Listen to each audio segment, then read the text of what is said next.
technology. I got an artist who makes my pages move, animate, and stuff. I can't do that. Some of you guys are both writers and artists. I'm just a writer. So, Don't say Justin. to have that web comic, I mean, I don't know. It doesn't help me out, but I don't hate it either. All right, fair enough. Michael, how do you feel it's affecting you, if it is at all? I think it's mostly just like a courtesy to offer a digital version of your comic book because I mean, no one I know, no experience I've ever had on a digital platform has ever been like, lucrative in any way, shape, or form.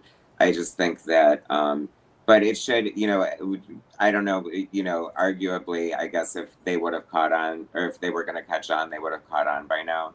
And it's such a strange thing because digital comic books do look beautiful. I mean, if you read digital comics, they do look nice, but I just don't think people care enough to buy them. And one of the worst things about it is like I don't think it's smart to charge the same amount for a digital comic as it is for an individual floppy. If Marvel sold all their new issues for like 99 cents each, I think people would buy them like they used to buy like net or what are they, iTunes or whatever, you know what I mean? So I don't know, but I think it's like I said, it's a good courtesy to have because they do look nice and it might help a Kickstarter. I mean, some people have definitely opted to buy the PDF rather than buy the whole book as just a show of support. So that's definitely good for that as well.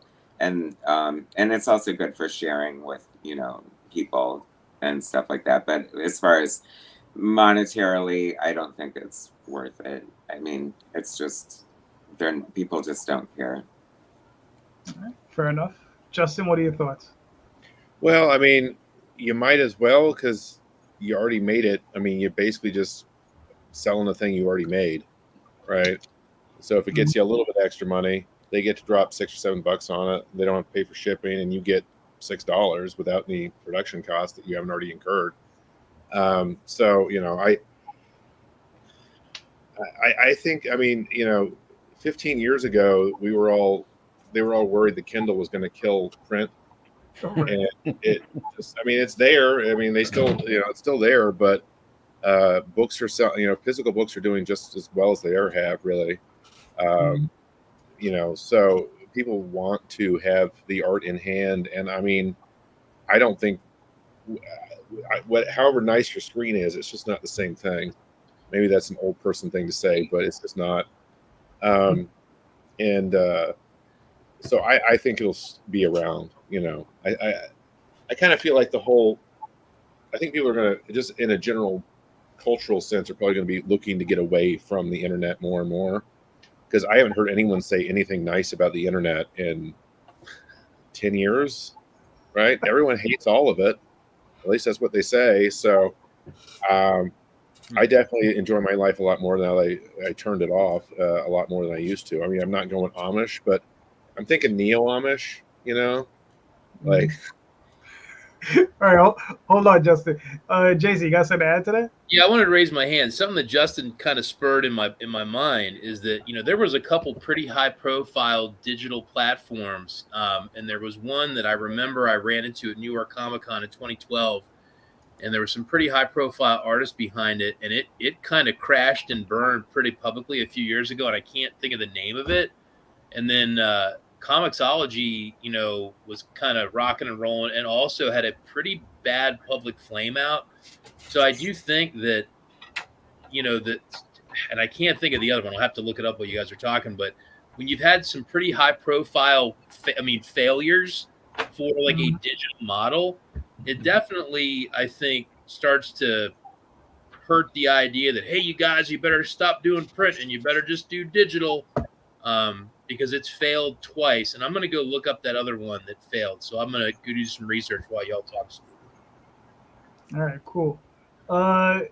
Jay, I don't know if you heard the question.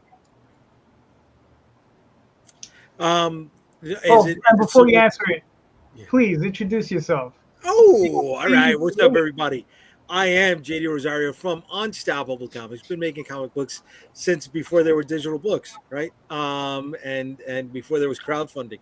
So I'm here just to share a little bit with everybody, have fun, and have a good time, and talk about what we're doing. The demoted one. Noted one, yes. The But no, but I've officially reached the age where the equivalent of not knowing how to set a VCR. You know what I mean? I am. The Wi-Fi. Once the Wi-Fi goes down, I'm scrambling. I'm like, what the fuck is going on?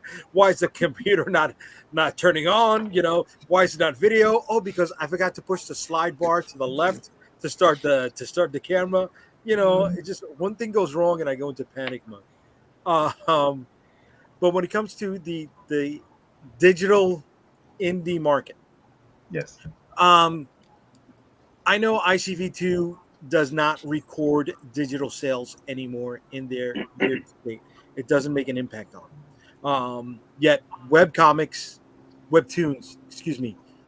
2019 were saying they were making $900 million a year. I don't know where this disconnect is between them and us. I got no problem using digital books. It's out there. Whatever, people are pirating them. There's no such thing as passive income, but you're gonna put it out there, and it's gonna happen. There'll be sales eventually. It'll never replace regular comic books that we hold in our hands, whether it's on a tablet or not. There's something about that newsprint that it's not coming together with it. But I fear that companies like Distillery, which are promoting the digital collectible, which is just another phrase for the NFT, is like all of you guys are saying, it's getting it wrong, right? Every year at New York Comic Con, I'm always getting emails prior to it. Oh, we'd like to have a meeting with you. We're putting together the next Netflix of comics. Yeah, okay, no problem. Come on by. I'll listen to your spiel. I won't give you any of the books for free. We got to put together a licensing deal, and they never want to do that. They're never going to figure it out. They're not. Unfortunately, the generation that does read digital comics, I know for me, they're not reading my books. I don't know about all of you guys. So I have no need to be on Webtoons. Sorry, I'm scrambling with this answer. I'm all over the place on it. I'm just throwing out bits and burbs in here. Did I touch on anything special? I don't know. That's all I got right now. Marvin, what are your thoughts? Wait, what was the question? No. I was kidding. I think in what we're looking at here is that the only thing that we're getting from that is saving on shipping. So generally, the only time I'm selling digital comics is somewhat internationally. So I mean, it's not really taking a bite out of anything. In most cases, people, even internationally, still want to get physical books. But what ends up happening is when I contact them, let them know how much it's going to cost to ship, they get waivers a little bit because I feel bad having someone spend $50, $60 and not getting $50, $60 worth of stuff. So in that instance, digital is a little better. But until we figure out how we can print overseas, then I mean it's really the only viable option to it. So I mean, in other cases, that is anyone else, like when they sell a physical, do you give digital for free? I do. And I'm sorry, one more thing I do add to the digital is I put the layout pages and the pencils. I pad it, right? So it's not just the book. You see the creation of the book, and sometimes we'll add. So you're doing behind the scenes stuff. Yeah. I mean, so Jay, let me ask, how much are you selling your books for? The books go for $5 a pop. Okay. Digital? Yeah, the digital $3 a pop. So I mean, but that goes into another range. So when you look at like the video game market, when they sell digital, it's the same price as the physical. Even though you don't have to print, you don't have to ship, there's no case or anything else that's built with it. So why in the comic market do we sell digital copies lower than physical? I don't know, pass on the savings, right? I mean, like you asked, do I Yes. tack it on to the physical book? I do, Mhm. right? So if you're not getting the physical and you only want the digital, should you get a discount? Yeah, okay, right? If my margin is 98% on a digital book, why not just toss it in there? It's Well, yeah. I agree with that. So, but then do you have the book on any of the platforms? I So do. global comic. I got it on 2 platforms right now. Okay. All right, And gentlemen, hold on. This is like, I'm you know, sorry. this is a round table. It's not a, it's not a conversation between two guys. Randy, what's your thoughts on it? Conversation. you I was cut me listening. off. Yeah, Yeah, he was Randy was listening. Don't all be right. jealous. Yeah. Shit.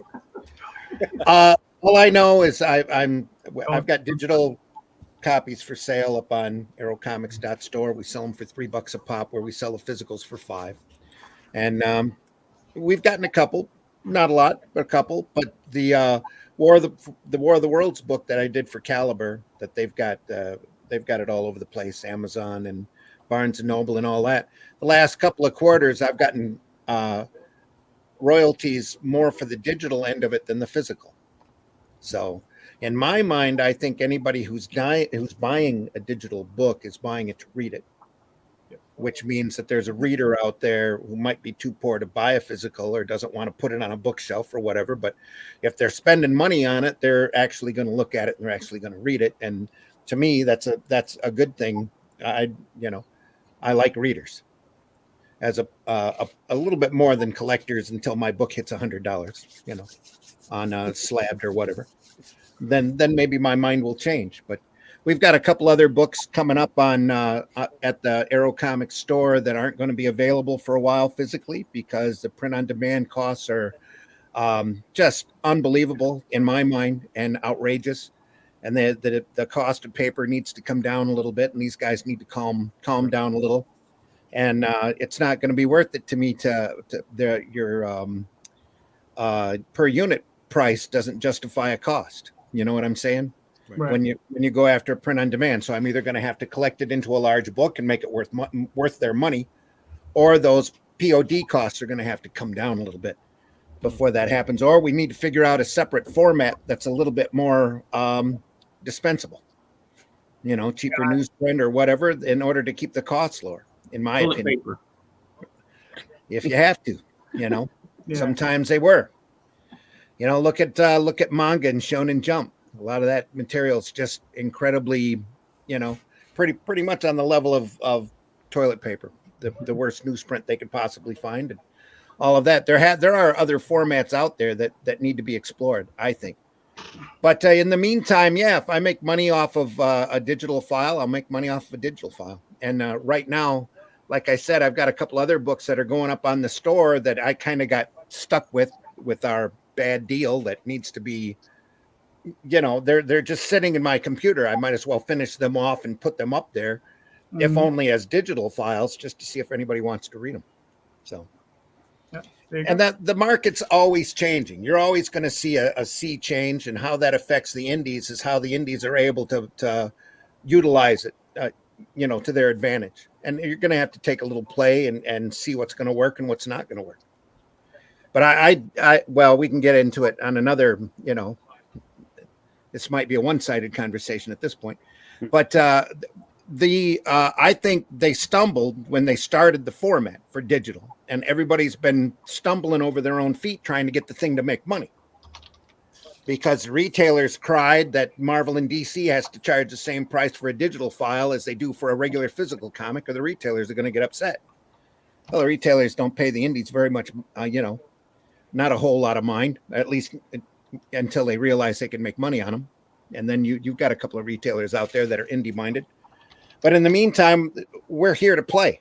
We're here to try to make a living. We're here to try to get readers. That's my opinion. All right, fair enough. Well, we got this guy here, George Peter Gatsis. I don't know who this gentleman is. But he's saying without any merits to our statement. So I mean, let me clarify. Then what why the are you fuck- watching? There's no merit. Get the fuck Well, out. right.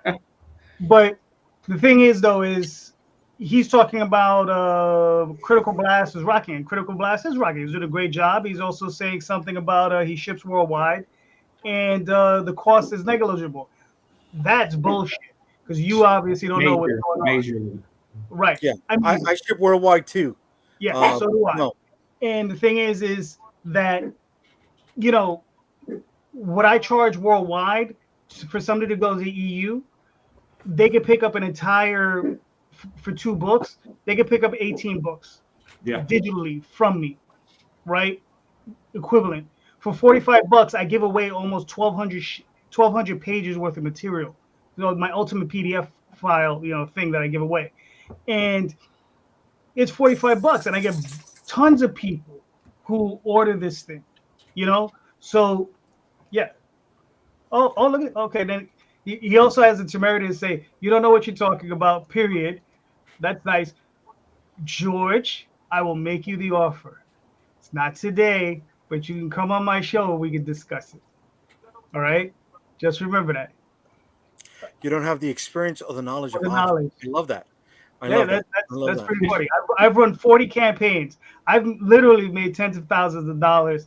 I mean, and so is just about everybody else on this panel. So I don't know where you're getting this from. So Well, we've got Shadow Kingdom with Critical Blast right now. They're doing an awesome job. exactly It's really a new product for them, right. and we're seeing what they can do. Well, Absolutely, there's a lot of I mean, possibilities there. Real quick. I mean, and I sent you guys in the chat. It was Made Fire. That was the other company I thought of. I used to work with Comixology, and the platform is a disaster. Mhm. So I don't mind having digital PDFs for backers or readers, but I have no interest in playing with these current digital platforms. So I mean, I don't I'm not sure what there's no merit in that. The large digital platforms haven't done very well. So I'm not going to knock someone that wants to do it, but I found it to be onerous to even try to work with the platform. So I guess I don't know anything, but thank you very much. Yeah, like I said, I don't know this guy's. He's saying he's been publishing for 34 years, which is cool. Which is He's not here in the panel. He's not here. There's people here who are doing good work. They're spending time with us. Yeah. Let's give the time to the people who are here in the panel, as opposed to somebody who is trying to reach out and grab some. Yeah.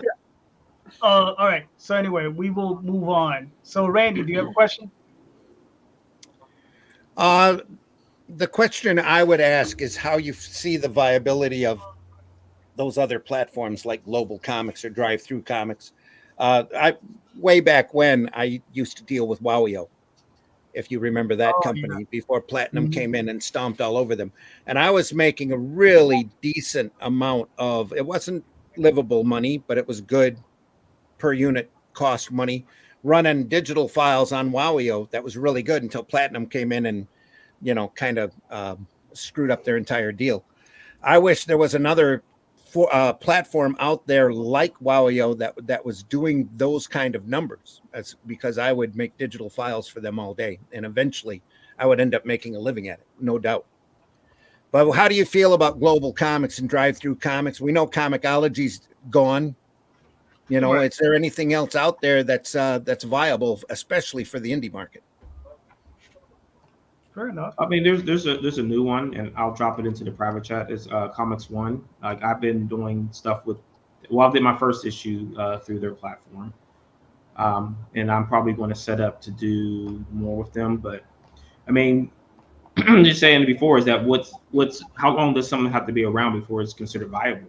Because once you eliminate Comixology, like does Global Comics get the crown because they're the only one standing, really? Hard to say. Drive Through Comics, I think, is still around. They've been around. Oh yeah, I forgot about Drive Through. Yeah, but Global's pretty impressive. The last time I was over there, they look pretty good.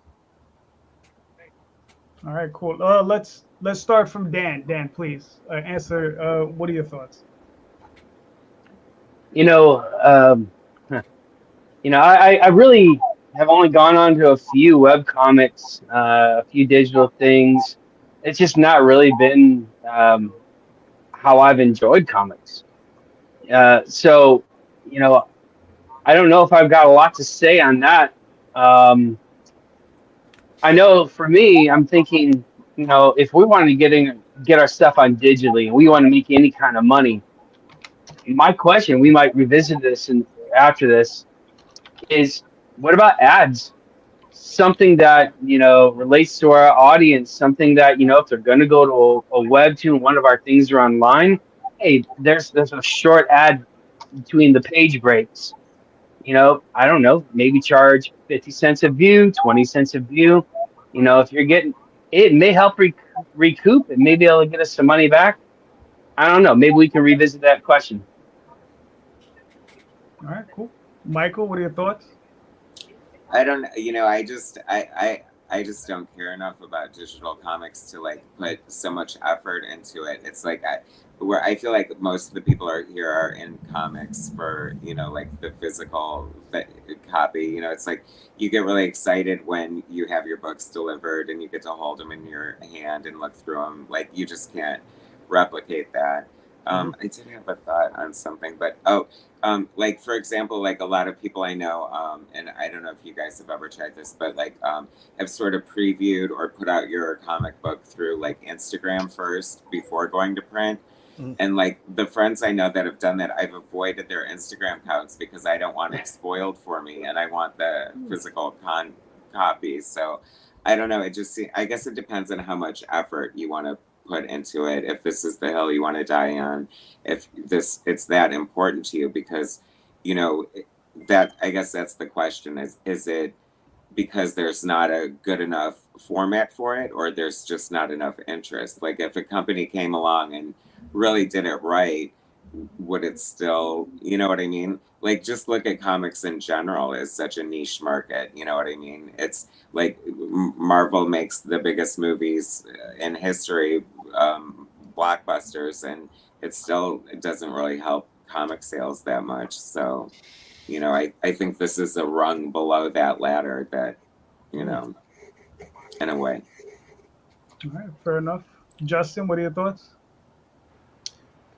Like with those like Comics One, can anybody with a comic sign up and just sell there? Or Yes. is it okay? Yeah. He said that he's also working on a crowdfunding piece in that too. Okay. Yeah, I'm getting ready to test his new app on iOS. So I kind of honestly forgot what the question was. Truthfully. How do you feel about other platforms like Drive-Through Comics and Mobile Comics? I'm too ignorant to have an opinion worth sharing, so I'm still feeling this stuff out. That would be my response. That's an honest answer, man. yeah, It is. Jason, what are your thoughts on it? One of my really good friends from college, Rick, was at Kiss's final tour in New York City. And I'm going somewhere with this. And the big ending of Kiss's concert was promoting that they're going to be doing tours forever as like virtual reality tours with,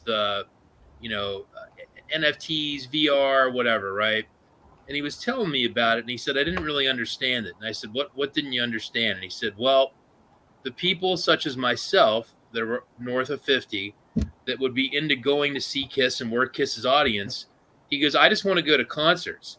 He goes, so my daughter's like 16 or 17 or whatever she was at the time. And he said, she's of the right age to understand the technology, but she has no interest in Kiss. So he said, I don't understand who the hell this is for. And I think comic books are kind of in the same boat. They're like, I think the biggest problem comics have with digital is like my kids are 7 or I'm sorry, Jesus Christ, 9 and 12. Man, the short change of 2 years, 9 and 12. They're really not that interested in comic books. They like Fortnite, which is like this pop culture blender fighting game. If you don't know what it is. And my younger son's into the Doctor Doom add-ons, and I'm like, do you want to look at some old Fantastic Fours with Doctor Doom? He goes, no, I like to see him on Fortnite. So it's like the people that would be more open to digital options, they're already getting it, but they're getting Doctor Doom and the Fantastic Four on Fortnite, not through comics. So I think kind of to Michael's point, which I thought was really hit the nail on the head, if you're into this stuff, it's already niche, and it's like niche.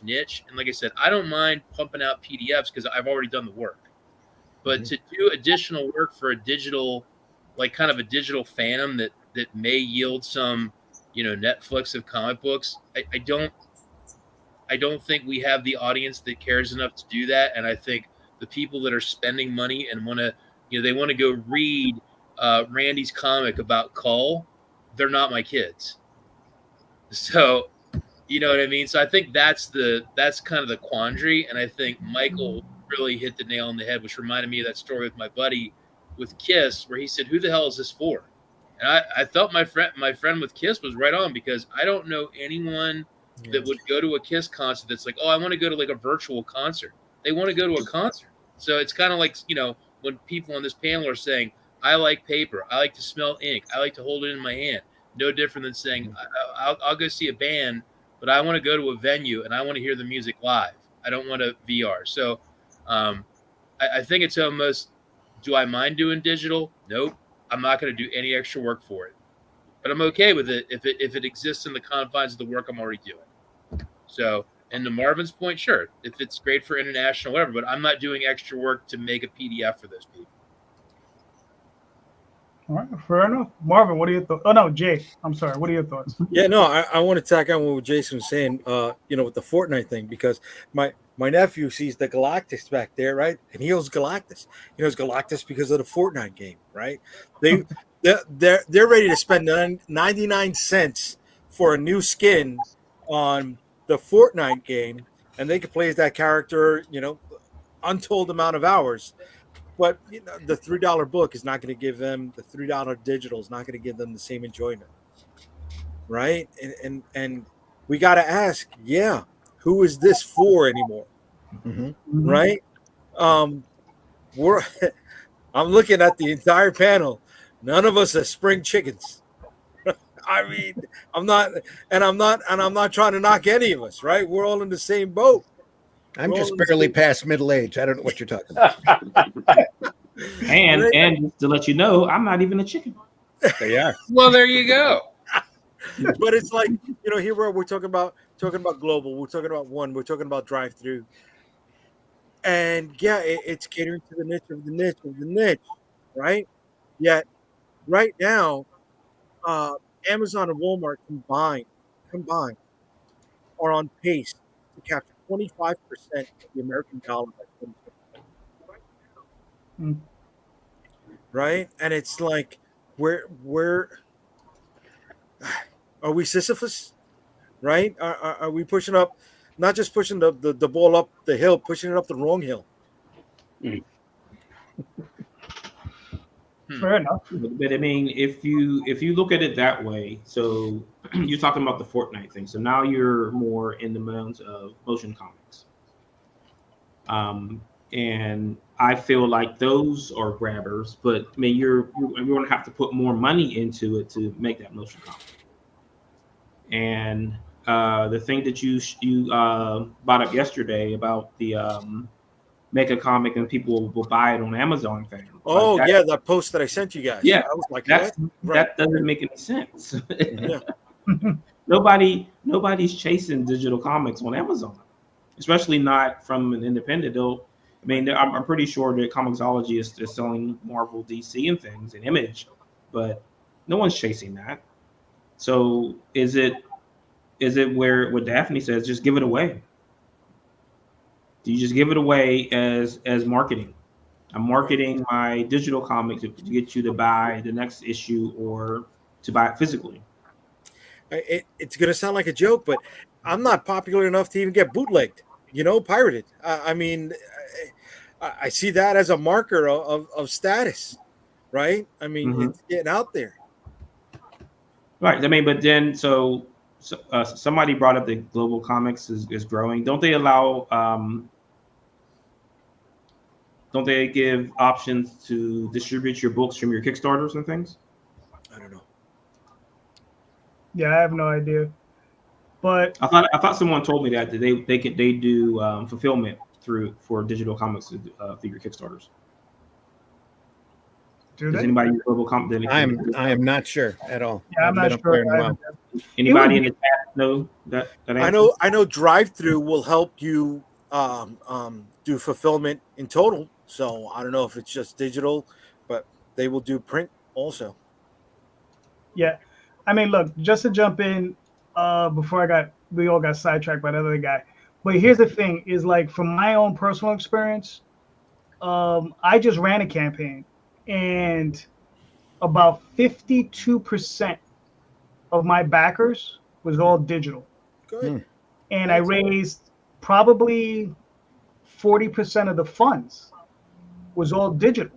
But you didn't But do what, extra work for that. You just used your existing print files and you made a PDF, right? So I mean, Exactly. he did no real extra work outside of Exactly. just yeah. Right. And that's what I'm saying. It's a very powerful thing to use because you get to use it. And here's the thing, like this has been reoccurring. Like I said, I just ran my 40th campaign, and this has probably been going on for the last 15 campaigns. So, half the campaign is digital, and I'm raising almost a third of my money is coming from digital. And when you break down the numbers, especially when you're doing POD, I'm charging 2 books, $10 for digital. Okay. I'm charging 2 books physical, $20 plus $10 shipping. So it's $30. $10 for shipping, so we can knock that off. Kickstarter takes, let's say it's less than 10%, it's about 8.5, something like that. But let's say 10% to make the math easy, right? So you get $27 back. Like I said, $10 gets knocked off for shipping, so you end up with $17. Costs you about $6, $7 just to print the books. What are you left with? $10. The same amount of money I just made on 2 digital books, which is crazy. Yeah, but I think we're talking about two different things. I think if you're just not adding on digital stuff as like an add-on, that's foolish. I mean, if you don't want to do it, that's foolish. But I think the other question is like to get heavily involved with some of these digital platforms. And like I said, when Comixology was normal, I could just upload a PDF and it was good to go. Right. And then the last time I tried to put a book on there, it was onerous and it was screwing it up and it was really difficult. And I'm like, this is actually more like I'm putting in too much work to this. And I was like, I'm done. And that's right around when everyone was like, this is awful. It's awful for the readers. It's awful to use it. So like I said, to me, this is two different questions, which is cool. But like I said, I think PDFs for the books you're already doing, rock out. You know what I mean? Who cares? It's only benefiting you. But to try to work heavily with these digital platforms, I think that's just a waste of time. Oh, yeah. On that end, I agree with you. Yeah. If you want to do like web comics and just do web comics and expect them to, that's some of the stories like Daphne is a little bit more in tune with that. And she's told me stories about some of these people like who are getting paid by Webtoons to do the comics, right? So they're actual paid by the platform, and they have to produce the equivalent. I believe she told me it was 12 pages a week. Ooh. Right. And that's a lot of work. Like that's Jack Kirby level work. And not everybody could do that. And that's why you end up, if you look at a lot of their comics, a lot of them are headshots. They're just talking head comics. Right. So, I remember going to Barnes and Nobles and picking up one of the books that was printed, and you start flipping through it, and there's all headshots. It's all headshots. So it's a little weird for me. So, yeah. But I mean, listen, if you can make a living out of it, I guess, right? Randy, answer your own question, sir. I thought I did, but yeah, I've looked at global comics, and I've had books available at Drive-Through Comics, and it's just another avenue that everybody needs to look at and explore. And like you said, it's a PDF file. It takes 2 more hits to do a web-friendly one. You don't want to get your DPI too high, and just put it up there and offer it for sale. And if it makes money, it makes money. And I know I've made as much, if not more money selling digital on Amazon than I have selling physical the last year or so off of that War of the Worlds volume. So that's what I think. I think you always have to go out there and look at your options, and you always have to keep your eyes open for the next format. If we follow the trends, we're all going to be hardback for $13 and look like we were drawn by a 5th grader. Yeah. There you go. Like Dav Pilkey's books. Listen, those books are cute though. They are incredible. They're very intelligent, and I understand. I understand how he sells. It just amazes me that the art level is where it's at. Mhm. I wish it was a little bit better. Right. Well, a lot better. I But mean, hey, you can't knock a book that I pointed this out before. The Cool Cats Comic Club, I think, has done more to gain a comic reading audience among the youth than what Marvel and DC have done in the last 10 years. Yes. So good Sold on him. millions upon millions. Yeah. Of Yeah. units. Yeah. all right, gentlemen. Let's do this. All right. Hey, Dan, this is all you. Do you want me to play this video? oh, if you would. Yes. Here you go.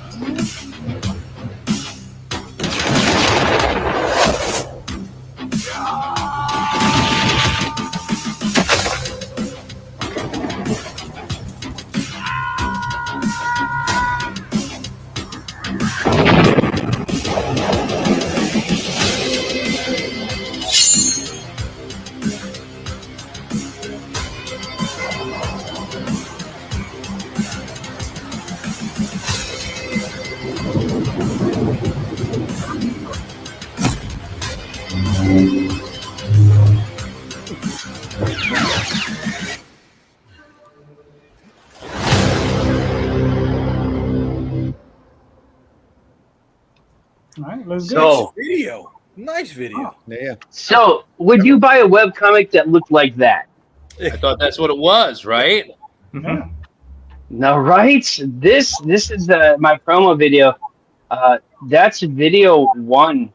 Video two is kind of like what I was talking about earlier. I got permissions from one of my favorite metal bands to use their music in the promotional, Nice. and a lot of my audience is the same as his audience or their audience. And what if a webtoon like that had an ad? Whether it was for this record label or something else that kind of shared that same. And I hope to be able to save on some costs. Again, when I'm just a writer, I'm not an artist. Books are expensive, it's $3,000 or so or upwards. And I mean, again, that's just to get 27 to 30 pages out. All right. So Dan, tell us about your story. What's going on with stained glass? Okay, my elevator. In a world where the good doesn't always win, you have a spiritual warfare that's going on for the sake of the city. So it's great book. I've been dreaming about it 20 years. That character right there is showing that front page. Yeah, FC Fabul. He drew it. Federico colored it. Yeah, they also did the very first page, which isn't shown there. But yeah, it's a lot of use of color, of light. My interior artist, I've had Luke Stone and Patrick Gamma drawing, and again, just I love their artwork. I love how they're able to take what I'm doing. Now, if you scroll up just a little bit, where the black and whites, scroll up to the black and whites. Okay, there's 3 pages. This comic is not yet completed. Those are 3 consecutive pages I have going into it that have yet to be colored. So I got about 20 pages left that have to be completed of this 27-page comic. It's exciting. These guys that I have working on this have really made this dream really, really take shape. All right, cool. How many pages is the book going to be? This first issue? This first issue is 27. The second issue it's at 28, Mhm. and so is the third. It's right there on 28 pages as well. Yeah. All right. Cool.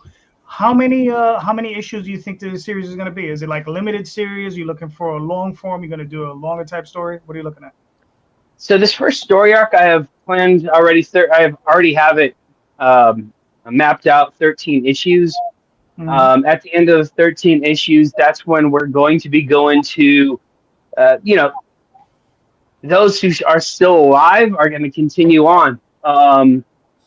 But yeah, I've got 13 that have already been mapped out. The first four have already been completely written, and just have to be drawn. All right. Cool. Yeah, man. Looks. Where you at? All right. You're 536. You got 18 backers. You got 22 days to go. You got a little bit of hustling to do, but you know. I You got sure do, and that's one thing. And again, this is incredible. It's going to be different. Like this isn't going to be your typical Superman, Spider-Man type comic. It's kind of gritty. It's kind of tragic, and it's going to be bringing up some topics that a lot of creators haven't quite hit on. Maybe out of fear, maybe because I don't know. Maybe the stories aren't good. Who knows? No, but seriously, it's got a lot of characters in there that we haven't seen put together. So I'm really excited. If you want to scroll down a little bit, I have my poster. It's got a team picture. Okay, those are my covers. Just a little bit further down. So this is going to be the team. Their dead center is the leader of the team. He is a technocrat. If you take Elon Musk, Richard Branson, Bill Gates, roll all those guys up together and give them superpowers, that's that guy. Dr. Darwin believes humanity's next evolution is to merge with technology, but he has an affinity for the spiritual. So he surrounds himself with entities from different cultures around the world. You got your Navajo skinwalker. You got your Sanjin, who represents the Muslim faith. You have his girl there, second in command, Angel. She's New Age. At the bottom, you have your Jewish golem. Bottom left, Durga. She represents India and the Hindi community. That boy to the left, that is the protagonist named Josh. He is the main character, represents the Christian character. And the top left, he is a star of issue one. That's Chevy. He is an archangel that has been defeated, deglorified, and absolutely hates humanity. So this is the team that you have. Um, and when you put a bunch of zealots in a room together and tell them, hey, go beat up some bad guys, yeah, they tend not to get along too well. So it's going to be incredible. So that last image there, that is the last image of my first book, Mm. where Chevy's got his wings ripped off, and yeah, he's bleeding out golden light, and so that's how my first comic will end. All right. Cool. All right. It seems like a very interesting premise. Looks cool. Like I said, you got a little bit of hustle to do, but I think you can make it. But Sure do. you gotta get that working. Yes, sir. Looking good though. All right, cool. Let's see. All righty.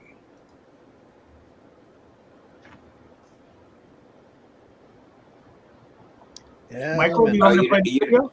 I know it's just me rambling, so I'll just ramble instead. I know. I loved your little intro video. That was awesome. I'm like, this is my first solo Kickstarter campaign, so I'm definitely learning a lot. I know it needs to look a lot better. I kind of launched without even having pictures in this part, so I corrected that. So I'm not a boomer, but I am when it comes to this stuff. So.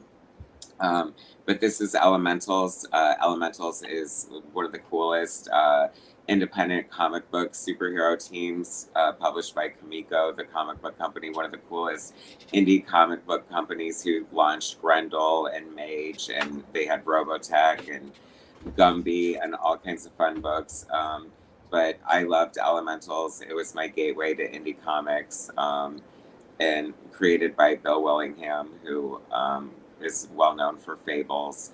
A couple of years ago, he went on my friend Dan Shaheen's YouTube channel and declared the Elementals public domain, and dared somebody to make a book. And so, as Dan puts it, I'm the canary in the coal mine, and I'm putting it's not a relaunch, so it's just like a tribute book. It's an anniversary book. There's tons of old art and new art. I have Bill Willingham is not completely involved, but I do have his blessing, and my friend Dan is working on a new interview with him, so that will be in here. I've gotten a lot of original art from the owners that I've tracked down through that great website. What is it? Comic Art Fans. And they've lent me scans. So there's going to be sort of like an artist edition section. So it's mixing a lot of old and new. There are going to be articles and interviews, tons of pinups from a lot of like really great artists. I have Michelle Fife has a pinup in here. I got an old piece from Craig Hamilton, famous comic book artist. There it is. I colored it. I'm also a colorist and a cartoonist myself. So I have some art in here. I have some stories. There's a couple of like imaginings of like a new direction of the Elementals. My friend Barry Tan did this great like riff on the Super Friends, sort of Alex Toth. So it's kind of just like a big celebration. The format is like really up in the air. I'm still collecting art and working on interviews. My Big Bang collection was a treasury size, but that was printing in China. You have to have 1,000 copies, and unless I have like some big fell swoop finish of this Kickstarter, then I don't think I'll be able to afford to print it that size. But I'm hoping for something a little bigger than standard comic book size, because it really is a lot about the art. I got some color guides from some owners that are cool. So it's very, as an artist myself, it's always been the art for the comics that drew me in. So it's very art focused. Tony Farrow did a new pinup. Tony McMillan, who had his book Attaboy from Mad Cave.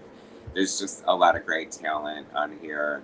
I talked to the original series art letterer Bob Pina Haas, who's trying to dig up something for me to include in the book.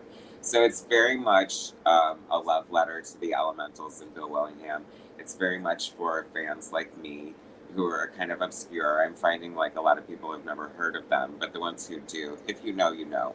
And but I also like part of my goal with Big Bang was to try to introduce it to a new generation of readers, and I kind of like to do that with this as well, because the Elementals are freaking awesome, and they've been languishing in obscurity for way too long. So I'm happy that this project is hopefully going to happen, unless I get my ass suit off in the next 10 days before the campaign ends. Let's hope not. Yeah, I mean, this book is awesome. I mean, I've been a Bill Willingham fan forever. So, I have the first 3 issues signed by him. I got them signed by him when I was like 12. So, wow, cool. Yeah, and it was just like, so I've been following Bill forever, through this Coventry. I had Bill Williams on last weekend, and he was doing a book called, what was it, Blackheart and Valentine, which Bill had written a few years later with it was like a spinoff from his book Pantheon. I don't know if you're aware of that. Yeah, I'm people keep always telling me about Pantheon, and I haven't read it. I sort of didn't really. I think he did a few things that. Well, I mean, I didn't follow him until he got on Fables again, so I kind of missed the boat after he stopped doing Elementals. So I did miss Pantheon, but I should look it up for sure. Yeah, because he considers it's like the ending of Of where he was going with elementals. exactly. Yeah, Yeah, I you know. know. So So I know yeah, it went in a really crazy direction. My vision for it is sort of like just like the core of what it is and like how it started and the basic like first story. gotcha. Yeah. I'm a like I said, I'm a huge fan. You know, looking forward to this. So everybody, go back it now. Yeah, I mean, luckily we have funded, but like I said, if the money keeps coming in and I can afford to do a treasury size, I'm going to go for it. So Yeah. if that, uh, just to take up more room on people's shelves, the treasury are kind of a nightmare to like ship, and they're so huge and clunky, but they just look so beautiful, and you just don't get that in a digital comic. I don't care if you're reading it on a widescreen TV or not, right? True. This is true. Yep. Yeah, man. Awesome book. I'm looking forward to it. I mean, it's gonna be great. Thanks Um. for letting me promote it. Yeah. No. Listen, man. Like I said, I mean, when I saw it, I was just like, I gotta try to get him in here. Because I mean, like I said, I've been a huge fan. I can't even tell you. You know, from Elementals, Coventry, Ironwood, Fables, Pantheon. I forgot the name of the writers group that he was part of. I got the little chat books that they produce. I got a bunch of stuff from the guy, and it's Yeah, just he's like, very prolific. He's just written like a couple of novels back to back, and like yep, he has some new an article in some magazine that came out. yeah. So And the thing is, I read those too. I got all three of them, and I read all three of them. yeah. So I would suggest them to anybody, even Jay who doesn't read. All right, let's bring up the next one. Lords of the Cosmos, Jason. Yeah, you can just play the video. We put work into it, so I'll let it do its dirty work.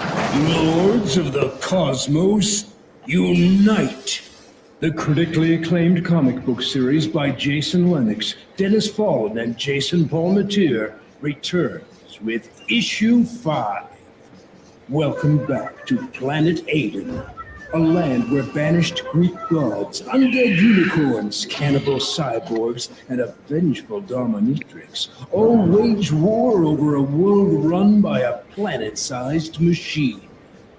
Lords of the Cosmos, issue 5. Featuring 3 mind-bending stories on 44 pages in classic black and white.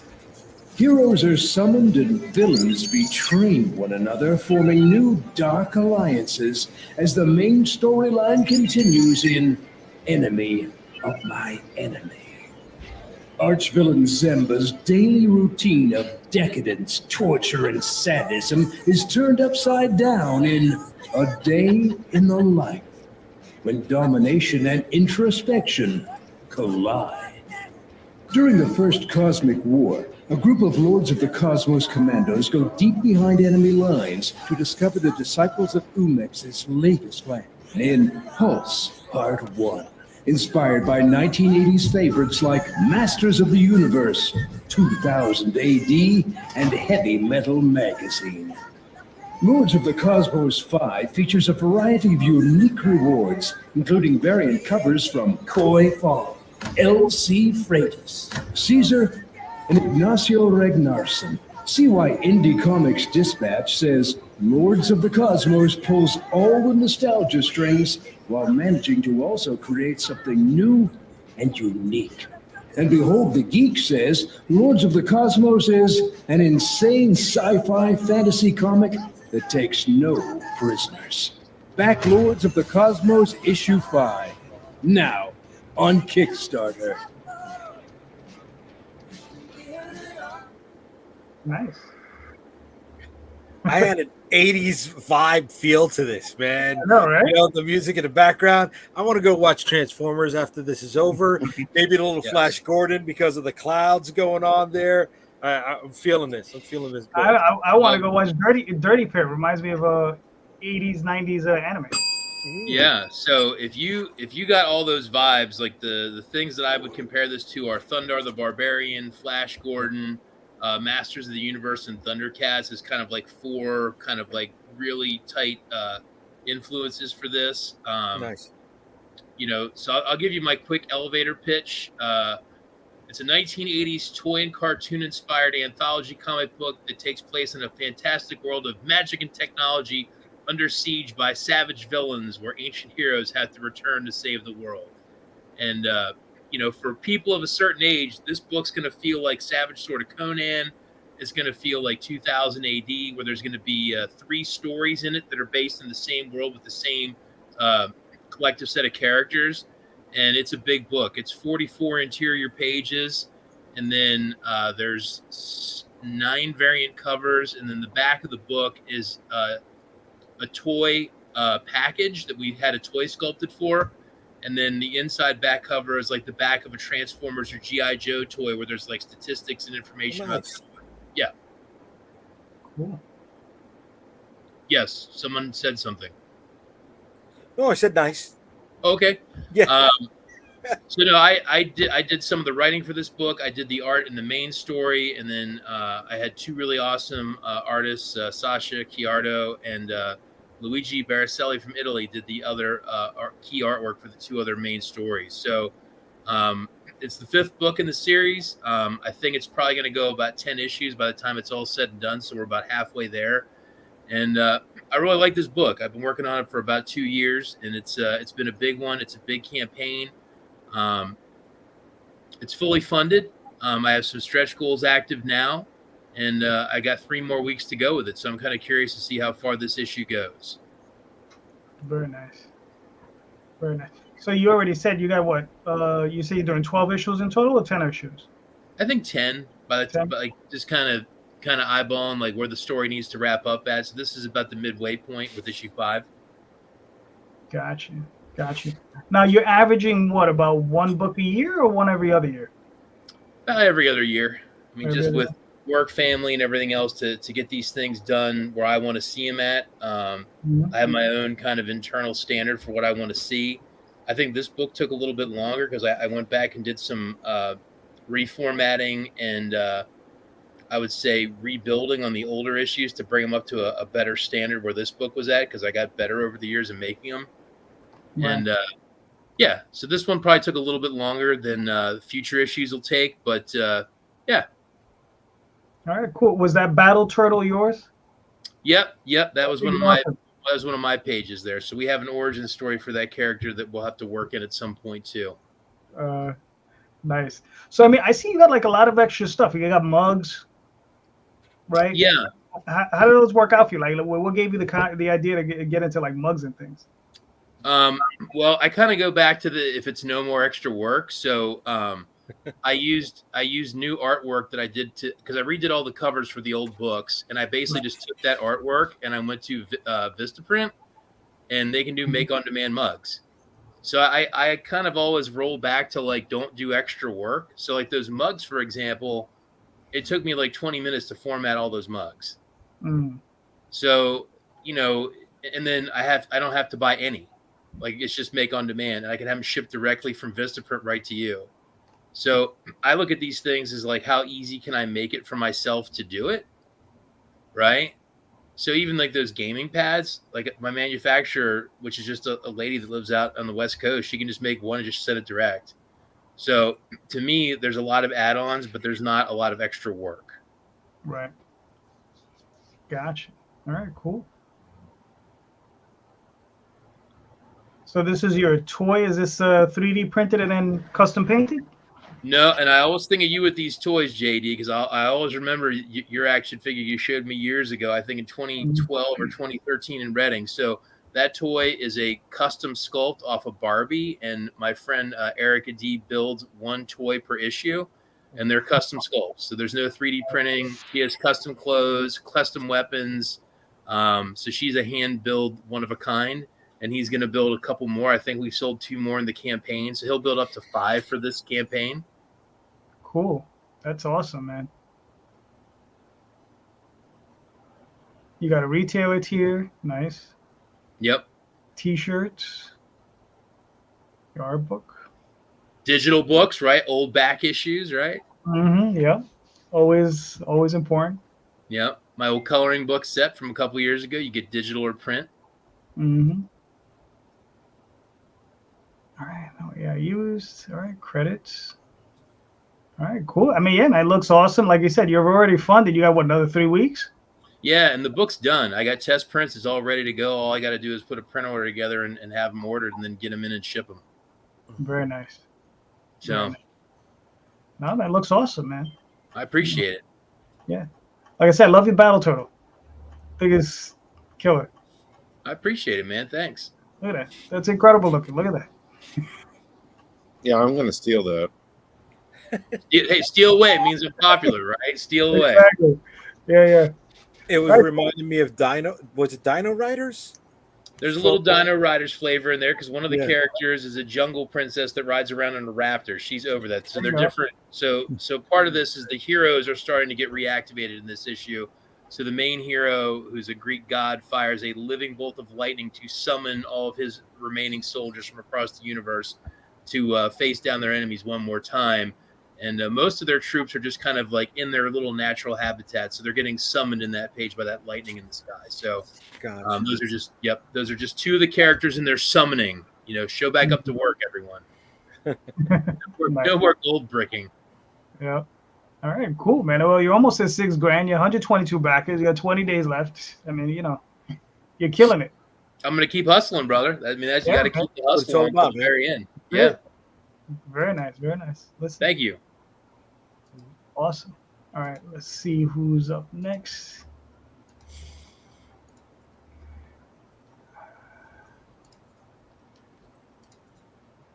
Who?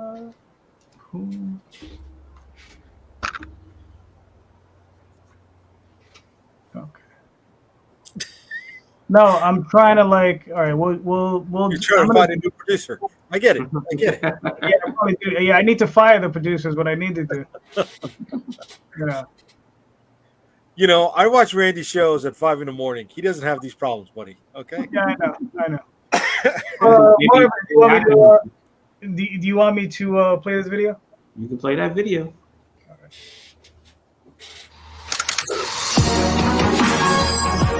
Comicsburg. Awesome.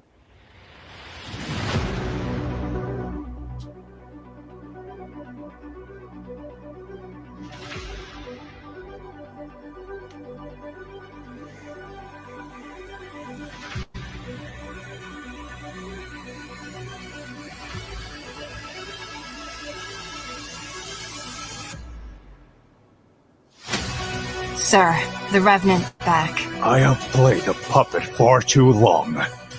First, you will suffer. Then, you will die. We have to stop him. Target in range. When I give the order, storm the building. We are in position.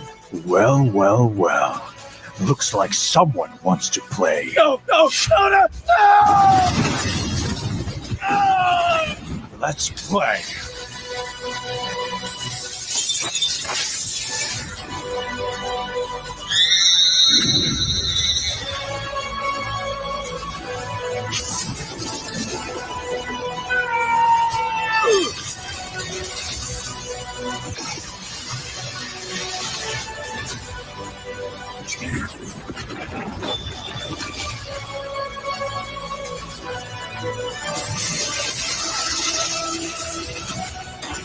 This isn't just a fight.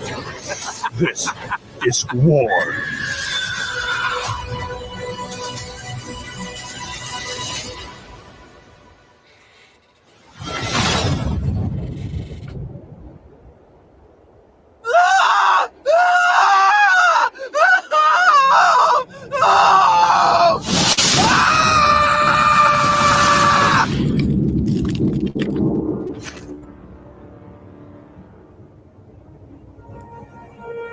Looks like chaos is coming.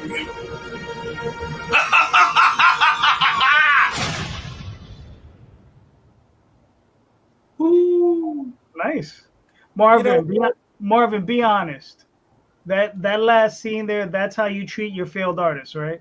That's what you do. Well, yeah. Well, I've only worked with one artist for the last 17 years. So, if there was people before that, maybe that's what happened to them. That's what happened to them. That's what I figured. I need that power then. What's up with these banging intro videos. You guys are kicking ass with these videos tonight. I gotta step my game up, man. I mean, if you're going to do it, you might as well just do it right. Yeah, no, I get it. This looks like what was that video game that you sent me the other day? That the animation was just maybe a frame or two more than what you had here, man. Yeah. Oh, for the Phantom game. Yeah. Oh, so more. Did you do the video, or did you have it someone do it for you? No, I am that guy that pays people who know how to do things to do things. Gotcha. I mean, I might have been able to do something like that, but it's taking 2 years. But Gotcha. Yeah. Know that feeling. So Marvin, talk to us. What do we got? We got The Edge, Volume 2. What's going on? So Volume 2 is what the Kickstarter is for, but Volume 1 is available. So in Volume 1, we're introduced to our kind of villain, Revenant, who's on a rampage to eliminate his former boss, and the strike team, who you see in the picture, is put between them. In Reign of Chaos, the character Chaos forms his own team called the Reign, and he wants to get in front of what he thinks is going to happen with regular humans who want to come after these people who have powers. So he's going to strike first before they can strike at them.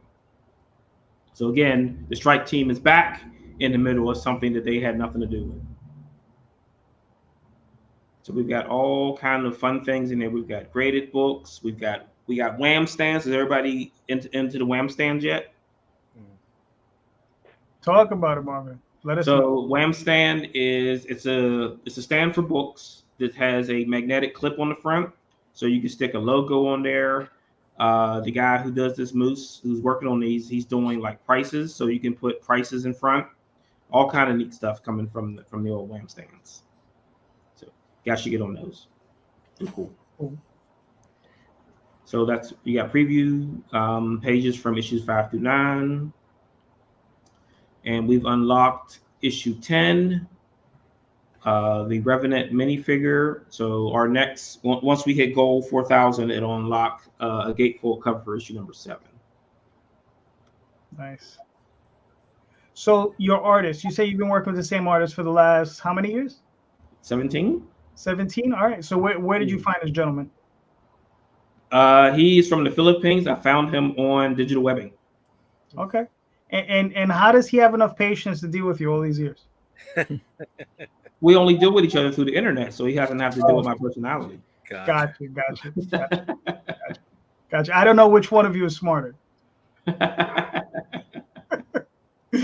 It's a team effort, right? Right. No, I got you. This looks cool. Yeah, that is the exclusive cover for issue 10. Just in the Kickstarter. We unlocked the Trinity, I guess their chibi cover. That is going to be so now you'll be able to pick between the regular cover for issue 8 or this cover. Nice. Then what's up with these Overbrick things, these minifigs? Yeah. So what was that about minifig? No. What's the deal? Oh, so that's unlocked now, so that you can have that as an add-on for I think $20. I put it down as. So it's a Revenant minifigure. We did a Blaine one a few years ago, so this time we're doing a Revenant one. We'll bring back the Blaine one next year, so that you can have Blaine punch Revenant in the face. Gotcha. Knock his block off. I guess you could knock his block off because this is a Lego figure. His head will fall off. Right. Nice. So then we're giving away a placemat of the character legend or character roster. And I just gave that away because they were cheap to print, and I just give them away for free with anyone who backed physically.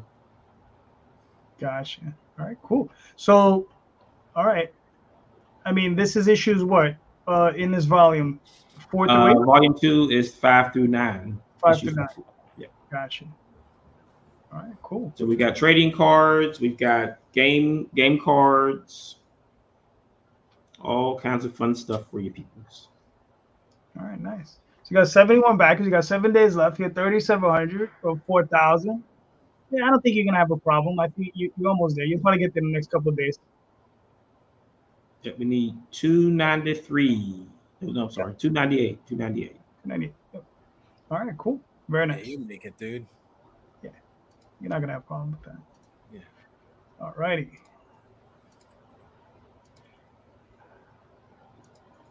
Oh, there we go. All right, Jason. So this is your new website. Yeah, Justin. Oh, Justin. Excuse me. The Sorry. Kickstarter match ends in about 60 minutes, and we've got 90% of the way to go. So it's not gonna close out. So I figured I might as well promote this. If you click there, you can get free samples of the comic. We've got 7 pages complete of Edge of Darkness, 6 pages for SWAT. You get both. On the blog, there's a bunch of scripts if anyone's crazy enough to want to read a script. And I can get you the Kickstarter here so you can see the stuff. Basically, it's far future, like millions of years into the future. It's might as well not be Earth, but it is. But it doesn't matter too much. And everyone lives deep underwater beneath the edge of darkness, which is the line in the sea where the light no longer penetrates. So they live in a bioluminescent deep sea world where basically it's all biological. So they grow like a giant squid suit. It's sort of like a spatchcock chicken. You curl up in it, it folds around you, and then you swim around and do stuff, and it keeps you alive. So basically, it's the art is amazing on it. If you want to play it, play it. It's not nearly as cool as the other ones, but that's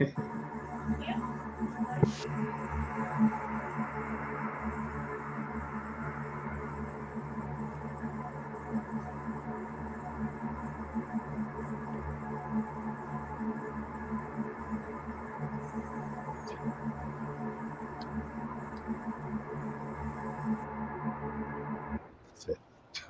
Okay. It was short and sweet. Yeah, I don't know how to do all that other stuff, so I'm trying to do it all on a budget. But Leonardo Romanelli is the artist. He's out of Italy, and I think he's done an amazing job with it. It's really great art. It's beautiful to look at, and especially in high def. So it's a really it's not a fun project. It's pretty heavy. It's heavy on the claustrophobia and depression at the start because it's sort of a metaphor for emerging from depression. But I think it's visually very interesting, and the story's also very good. It opens with that guy, the guy in the blue there. He's running around the bottom of the sea trying to bioluminesce so that the Kraken will come eat him. It's basically his suicide. Well, it just is. And then Jaimo, the hero, decides to lie and pretend it was an accident, so his dead friend his family gets the life insurance benefits, and that sort of kicks off a series of events where it goes from there. Ends up in kind of a international smuggling ring, et cetera, et cetera. So these are all real creatures at one point. Basically, I took any cool sea creature from any point in history, made it as big as I wanted it to be, and just smashed them all together with complete disregard for history. So, there you go. All right, cool. Now, I mean, obviously, it unfortunately won't make it this time around. But how many issues are you looking for this series? It's going to be. I wrote 18. I've cut it down to 6. Just the real basic Jaimo story. We're going to come back in February. I think the problem. And by the way, thanks Marvin for. He's out. He backed it, but we'll be back in February with another marketing plan. Basically, is what it comes down to. Because I think that's really the main issue. I don't think it's the art or the concept that's turning people off. It's just that I haven't figured out how to actually reach them yet, for the most part. So we're going to try to figure that out and sort of do a lot of pre-launch promotion so that it's ready to be successful out of the gate. So. Gotcha. All right, cool. I mean, look, I really like the artwork. Like I said, I'm into this style. Like, I like different types of styles, and this is definitely like on the funkier side, but I really enjoy it. So I mean, you know. He's. I look forward to a lot of the other crazy things he's going to end up having to do with this series. It's going to be very challenging for him, but all his creatures just are scary looking. Oh yeah. I got the shark as a tattoo. Nice. So it's a lot of fun. I mean, it's a very strange setting. Basically, it's kind of a fascist theocracy, really, down there. They all live on the sponge, which is just sort of a floating giant sponge that's also got a lot of, I mean, basically it's bone that they've hollowed out. They live inside that's so thick that it can survive the pressure. So it's all very biological. That's why I call it biopunk. Yeah. All right, cool. Hey, listen, man, like you said, try again. You know. Yeah. No, I think when I talk to people about it, they get it. They seem to be excited about it. It's just I don't think I'm promoting it correctly or something. Mm-hmm. Yeah. All right. That's fair enough. Listen, you just got to keep working at it. That's all. Who Yep. did we lose? Oh, we lost Michael. All Yeah, right. he said he had to run. Oh, gotcha. All right, cool. All right, Marvin, you're up. Up for Ask you a question. I'm asking a question at 8:55. Yeah. What? Yeah. What? All right. We didn't ask a question. Man, you put me on the spot now. Now I got to think of something real quick. Well, no. Hold on. Let's see. Jay, do you have a question ready? You're muted. We can't hear you. No. Let Mark ask. Go for it, Marv. You don't got anything. I gotta. Yeah. So I mean, we can go back to the one that we were talking about before when we were asking about the selling the digital comic or giving it away for free or making it. Oh, excuse me. Like put it on Global Comics and giving away a code instead of giving people a PDF. But what makes the most sense for people are you trying to if you're trying to use the PDF for marketing, are you willing to give it away their first issue for free, and then try to sell the second issue either physical or print? My instinct would be to do kind of like how movies do, where it's in the theater, you get the most you can, and then you go to the secondary, sell the DVD, and then once it's kind of stale, that's when you start giving it away for promotional purposes. That's what I would do. Nice. You know. Fair enough. Jay, what are you thinking? I'm thinking about a convention, right? How do you give away a free PDF at a convention? Hey, stop at my booth so I can give you a free digital transfer, or stop at the booth. Well, I mean, you kind of do that when you have them sign up for your mailing list, right? Right, but then I got to read it right then and there. Whereas a physical copy, if you're doing offset printing, I know Calderon loves that word, is a lot more attention grabbing, right? I'm looking at it purely from the perspective of a convention, right? What are we doing to try to grab their interest right there? If we're only doing digital, do we have a booth set up with a bunch of iPads on a bunch of stands and let them look through it? Right? How do you complete the sale? How do you make the transaction? How do you get them to walk away with something? In all honesty, if I was paying for a table, travel, and expenses, I wouldn't be peddling digital comics at a show anyway, because you're not selling those at full price, right? So your chances of making money during that weekend are going to go down to almost zero. I'm looking at the videos that you guys are making, and I'm like, man, you bring a tablet and you put those videos right on the table. Oh yeah, as an attention grabber, right? Playing that in a cycle. That yelling and screaming got a lot of attention at the table, because it was louder than anything else going around. But you do that, you have the acrylic stand with you know whatever a promo flyer with the QR code, and you get people to scan to get the digital, which they're being attracted by the video, but you're still trying to complete the sale of the physical product. That's how I'm looking at it. Sorry. Yeah. There's no sorries. Jason, what are your thoughts? So I'm trying to think of more original stuff to say about this, and so when I'm not making comics, I work in the commercial heating and cooling industry. And I think comic books remind me a lot of oil furnaces, because oil furnaces still exist. It's a market that's under contraction, but I think it's probably got another 30 years of legs in it. I sell the heck out of oil furnaces because where I live, and I've had people say, why aren't you selling more high-tech options to people? And I'm like, because for the oil furnace market, they don't care. It's cabins, it's rural people, whatever. Like, we're not going to sell them, high-tech inverter systems or geothermal. They're going to buy oil furnaces. And I think comic book fans, and again, I feel like this is a good peer group for me here, because these are people that are like, I like comics, I like paper, I like print. And I think there's a question of how much bandwidth each of us has to do comics. And I think I just keep coming back to I'll do digital if it's like no extra work. But when it just starts to become like, well, now I gotta have a download to show and everything else. Like, can it be made easy to do? And is it even worth the time to do it, even if it's not a lot?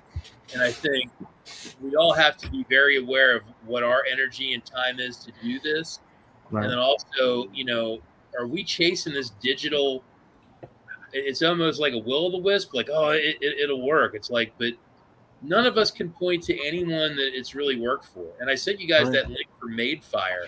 And I remember I talked to one really high-profile comic book guy that was like really invested in it, and man, Jason, it'll be the biggest thing ever. And then the whole thing went bankrupt and pissed people off. So I just, like I said, I don't want to poo-poo it. I rarely buy comics digitally. I just bought a Pat Mills comic on PDF because I don't think he even has it as physical yet, his new collected edition of Requiem, and I still need to read it. But I very rarely myself want to read comics as PDFs. So like I said, I just would caution everyone to not waste too much energy chasing this, because maybe we're dinosaurs and maybe there's not going to be a whole lot more of us, but we're still going to be around for a while, and there's still fans that are going to be around for years. And I just don't think our fans are going to be the ones that are into NFTs, digital stuff. And unless it's really simple, I'm not going to waste my time on it. I just don't think there's a payoff for it. I think our customers and our readers are going to get more into things like variant covers, original artwork, behind the scenes stuff, sketches, sketch covers. That's what they want. I mean, and you kind of lose that in the digital format too, because what does it matter if you have a different cover for a digital book? What I do my digitals, I put here's all the variants for the book, so you just flip through all of them. It's a different format, so I mean, it's not as special. So there's RJ. RJ, what's up, kid? RJ, what's up? Listen, I mean, there's blockchain is still out there. No, I'm only joking. Go ahead. Dan, what are your thoughts on it? Oh, I mean, you go to say a conference or whatever, don't just put a QR code on the table for your promo stuff. Do you have to show the entire comic? No, you give them what they want, and then hey, if you like this, go buy it. Yeah, I've been doing sales, for forever. How can you get the most bang for your buck? What stream is going to do it? If web comics can draw them to a printed comic, and that's going to make you the most money, wonderful. It's out there. Like you said, I don't want to put out a whole lot of extra energy to do something that is going to take my time, my energy, plus my full-time job. These comics, these are, I hate to say it, but it's a hobby for most of us. I mean, it helps when we make some money off of it, but I could ask every one of you, how much have you invested into comics? And does it balance out? You're asking a dangerous question with my wife, buddy. Right. Bringing up things like that, dude. Yeah, right. I mean, I was in banking for like 10 years, and believe me, I understand what these hobbies look like on the balance sheets. So again, if we can market in a way that, I could put out a digital copy, I can make a little bit of money. Whether that's I've heard subscriptions, I've heard pay for the one-time thing. I mean, you're right. If I do variant covers, I've got 4 variant covers. If it's digital, nobody cares. I've got stuff from my daughter did a whole chibi set for me. It's awesome, looks great. But again, stuff like that, it doesn't matter if it's chibis or manga or cartoons. That stuff doesn't make me a whole lot of money if it's going to be digital. Somebody has a card or a comic or a poster in hand, that makes a little bit of money. So figuring out a way to make those other streams actually run back to you and get you some money. You know, that's the challenge, right? Fair Yep. enough. Always. Randy, what are your thoughts? I don't think you should give anything away for free unless you have to, Mhm. unless you need to. I do believe in certain discounts, or for example, you've got somebody that's ordering some comics to slide them 1 or 2 additional comics in, just because you know that they're going to sit there, read them, and enjoy them, and like it. Maybe with a PDF file, maybe slide a couple of a short story or a few extra pages in, depending, But don't undersell yourself. You should always have some sort of value to your file. That's the way I think of it. All right, fair But enough. there has to be a way to get cheap comics out to the masses. So Mhm. there needs to be a way found, whether it's by newsprint, newspapers, or because I tried a comic paper that I thought was pretty successful for about 10 years that we gave away and was advertiser supported, that I would go back to do again if I thought I could make money at it. But there's a thin line, right? And now, especially with the silly paper costs jacked up, there really has to be another way to go out there and reach an audience inexpensively, or at least in a format that they're going to want to read you from. Mhm. So There you I don't think it's quite there yet. Yeah. So, and that includes digital and physical. There has to be something else out there. Yeah.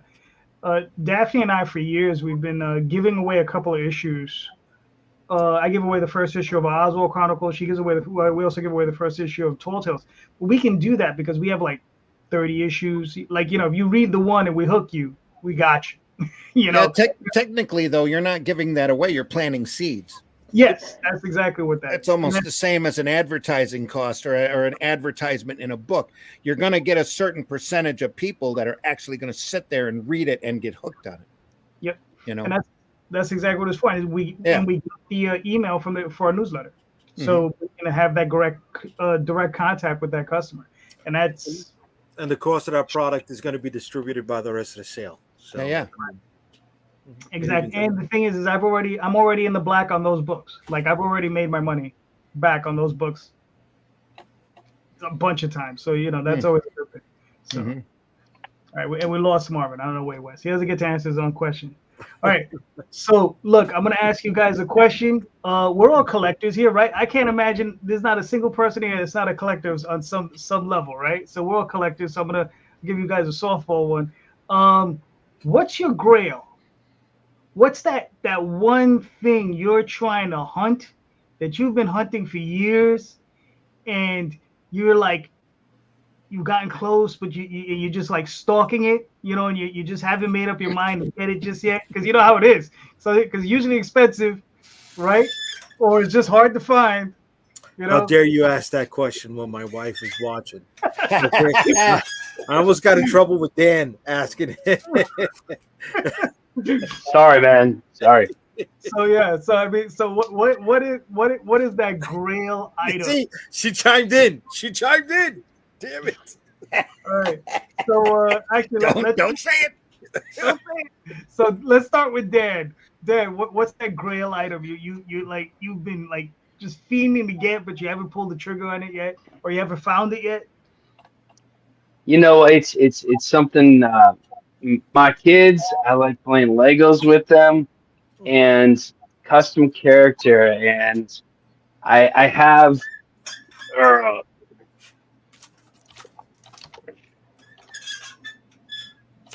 This is my Chevy, but this is not the one I want. I want the big Hulk form. I want the one big Buster sword, not a little tiny sword. I'm looking for my Lego piece that I can get built up, and really, I mean, that's like a goal of mine, to do all my characters as Lego pieces. I'm sorry, man. Hey, I'm sorry. I shouldn't have said that. No grail. He doesn't have a grail. He only makes money on his comics. Dan, He I'm only gonna makes sit money. on the couch because of you, dude. No, I'm joking. Yeah, trust me, he has a grill. Trust me. Jason, what are your thoughts? What is that item you're looking for your collection? Well, the only thing that really comes to mind is What is it? Justin, I'm sorry. I'm it's Jason. fine. My mom's called me Jason. My grandmother's called me Jason. It No, happens. but Jason's above you and he's muted. That's why we can't hear Jason. Oh, okay. No, let Justin go. Let Justin go. I'll go next. I don't have a good answer. You should go. So most of what I've been seriously collecting for the last 10 years has been anime. And I'm a big physical anime collector. And what's actually kind of gone haywire is a lot of the things that were kind of the, how do you get this? They've all been getting re-released on Blu-ray from a couple boutique companies that are picking up licenses. So there was a whole bunch like Midnight Eye Goku, that, for example, has been re-released. Memories just got a massive re-release. So I was actually scoping out an anime from Mamoru Oshii the other day called Angel's Egg, and I reached out to a couple bootleggers that I know, and they were like, why don't you go to eBay for that? So I'm eyeballing a couple $60 and $70 Blu-rays of that. So I don't really have like the really high-end, even the bold, 54, right, or anything like that. Yeah, like most of the stuff that I want is probably available with some hunting, or we build digital copies. Like there was a French-Japanese cartoon called Dragon's Heaven that I traded a bootlegger in Toronto to burn a laser disc to a DVD, and then I made my own package art for a case. Nice. In my mind, like there is no commercially available release on it on anything with DVD or Blu-ray. So in my mind, I have it. So there's still more, but like I said, the next one on my list to get is Angel's Egg, which is an anime from 1986. So that's my weird rabbit hole that I've been floating down. Right. Let me know if you ever run across, because I've been looking for a good copy of Lensman. So Lensman is held up in a bankruptcy from Streamline from 1990 or 89, and my Toronto bootlegger guy got me a pretty decent copy years ago with packaging, but it was all bootleg burned from Laserdisc. But Lensman is still held up in some kind of litigation hell. And my guess is at some point, Discotheque Media will probably get the rights to it and then do like some bang out super deluxe edition. But that's one that was in the original era from like Suncoast Video and that, where it was like Streamline had like Akira and Lensman and a couple others. And for some reason, Lensman has just died on the vine. But I will keep that in mind for you. Yeah, because I have a VHS copy that is dubbed. Yeah, dubbed. I have a That's VHS. what I got. Yeah, I got the same thing. And so what's been happening is in the last 5 or 6 years, must have been some legal shifts, because Discotheque Media, they're the main people doing it, where they're getting the rights to these things and doing these amazing re-releases. Like they just redid Project ACO as like a deluxe Blu-ray release. So if you're into collecting that stuff, like check out Discotheque Media. But I will keep my eyes open for Lensman for you guys. All right, yeah. And another one is Outlanders. I don't know this. I know what that is. I never collected it. I don't know where that's at. I'll have to find out and let you know. All right, cool. Yeah. It's always fun running into somebody who knows way more about the subject than I do. Well, like I said, I watched it when I was, when it was first coming out, but I never kept up. So Gunbuster just got re-released by Discotheque Media, and that's an amazing Blu-ray release. I'll put it in the chat. Their company website. They are the people for these like high-end Blu-ray re-releases. If you're into any of this stuff, I suggest you check them out. But I'm gonna go take a look into Lensman right now. You got me thinking about it. All right, cool. Justin, what is your grail item, if you have? Well, it's not that much for grail, but there's what got me into comics again recently was Harrow County. So I have all of the library editions that are signed by Cullen Bunn. But they just came out with like $150 one volume edition that is like super badass. But it's $150 for a bunch of books I already own. Right. So that's I don't know. It's either that or obscure vinyl that you don't want to hear about. So there you go. Gotcha. Now, what was the name of the book? Harrow County by Cullen Bunn. It's really good. You should check it out sometime. Well, because I collected the sixth gun, Yeah. right, Same guy. which I really enjoyed, and then there was the one he did with the demons. That was really interesting. That could be any number of things, I think. It was from Oni as well, same artist, I think, Oh. as Six Gun. They're doing a re-release on it, so yeah. All right. Well, let's move over to Mr. J. Jay, what's that Grail? Huh? I'm a big toy collector.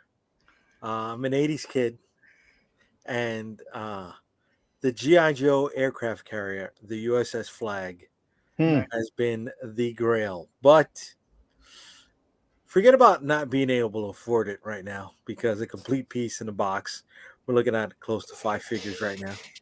I got no space. I got no fucking space. Plain and simple. But one thing that I'm scared to open the door for, and it's not a Grail as much as it is a collection. I was thinking about getting all the books that were released the month I was born, publication date. Yeah, that's a pricey thing. I mean, we're talking about X-Men number 96. You were born what, in 1942? Oh. Here's my one toy. Oh, nice. Very nice. Nice. This is not even 2% of what I got. But yeah, no, I'm thinking about that. You know, the stuff from 1975, and it's just like, that's not a door I should open up. You know, yeah, that's expensive. Yeah. Yeah. That's a pricey door. Yeah. I think books were still what, a quarter at the time, or were they 12 cents? I don't even remember. I don't know what was it. 25 cents. Yeah. 25 cents. Yeah. I got it prepped. As a just in case. You know, the last day of New York Comic Con, everything goes up on major discounts. So, you know, there's always an opportunity. We already identified which are the most expensive ones. Gotcha. Nice. Randy, what's that Grail item? Well, I've been digging up books from my youth. I found this like maybe 2 years ago, Batman Annual, giant size Batman Annual. This is the comic I had my ass whooped for sneaking into the house when I couldn't have superhero comics.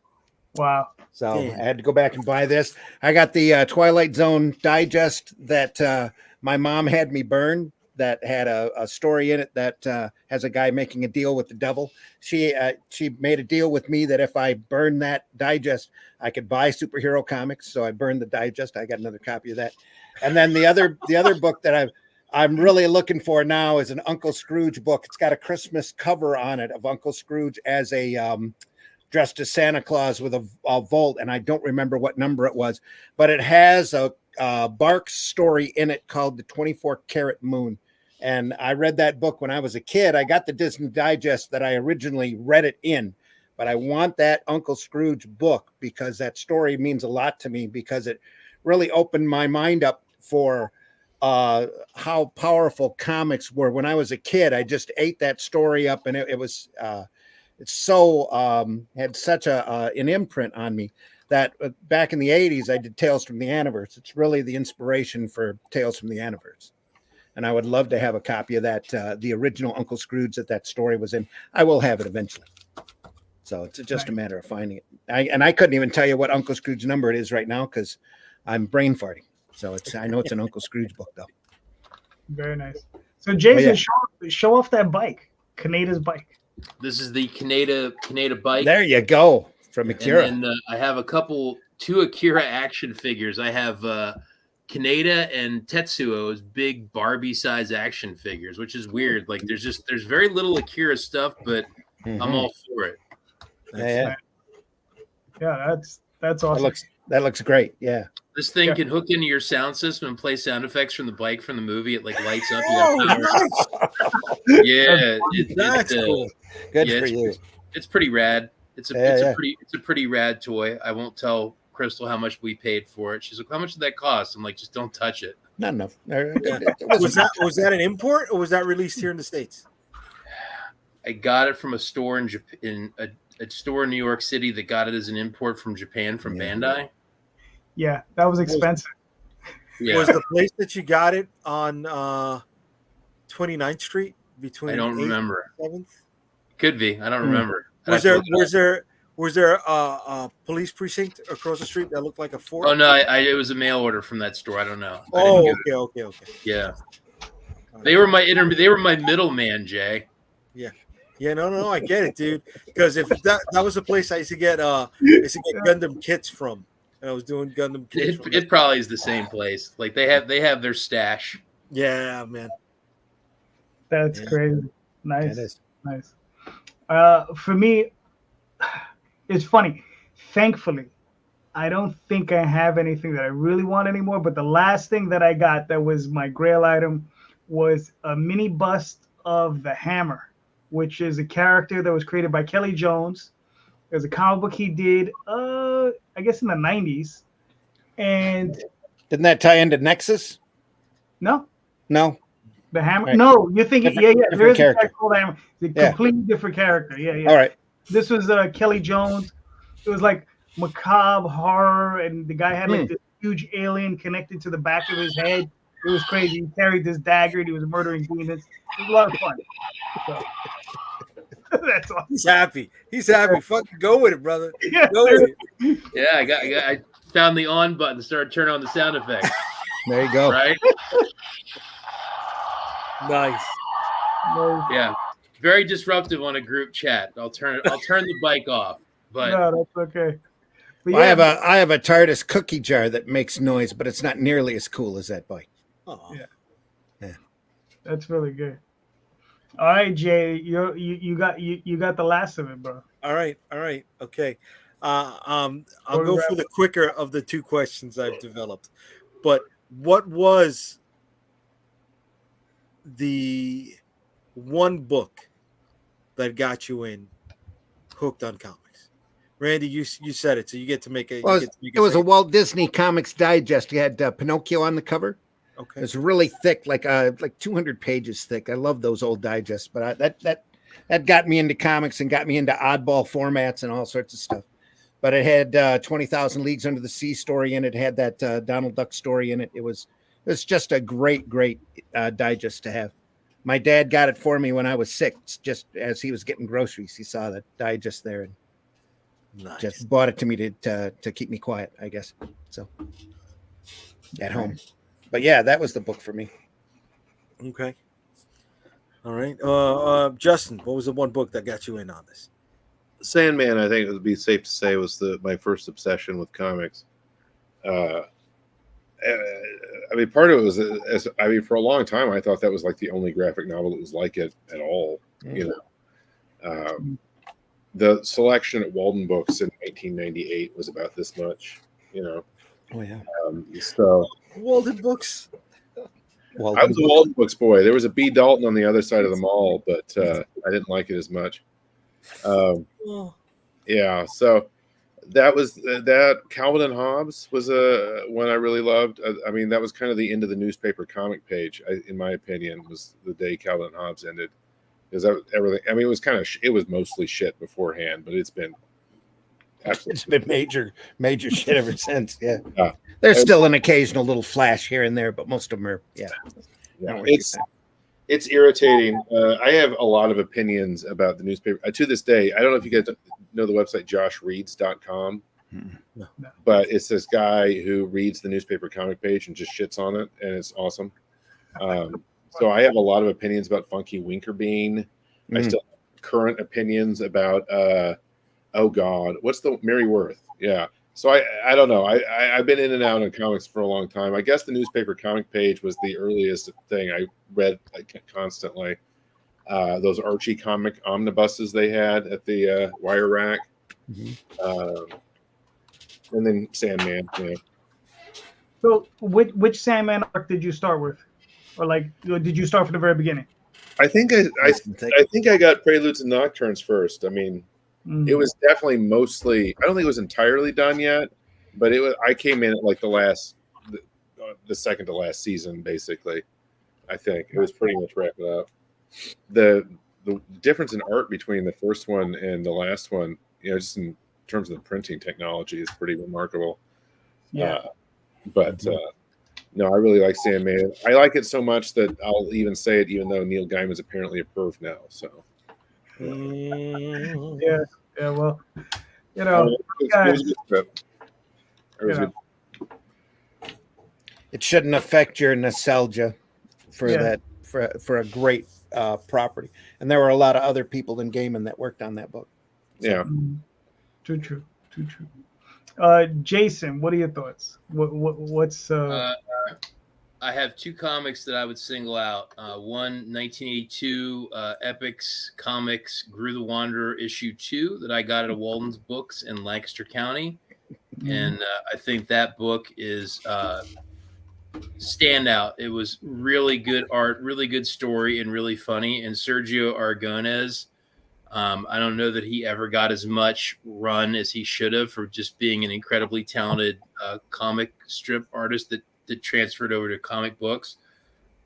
I think that issue is great. I'm glad I stumbled into it. I have a full run of all the Grew the Wanderer comics, all slabbed and boarded in a long box. And the other comic book that I will single out for being a huge influence to me is March 1989 issue of Heavy Metal Magazine. That was the first issue of Heavy Metal that I read, and that is actually a really good issue to grab.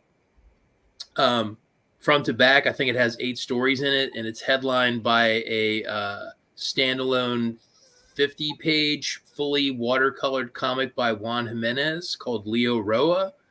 Nice. And yeah, it's a badass issue. And like I said, out of all the comic books I've read, like the two that really stick out to me for like really influencing me are those two: Grew the Wanderer 2 and March '89 Heavy Metal.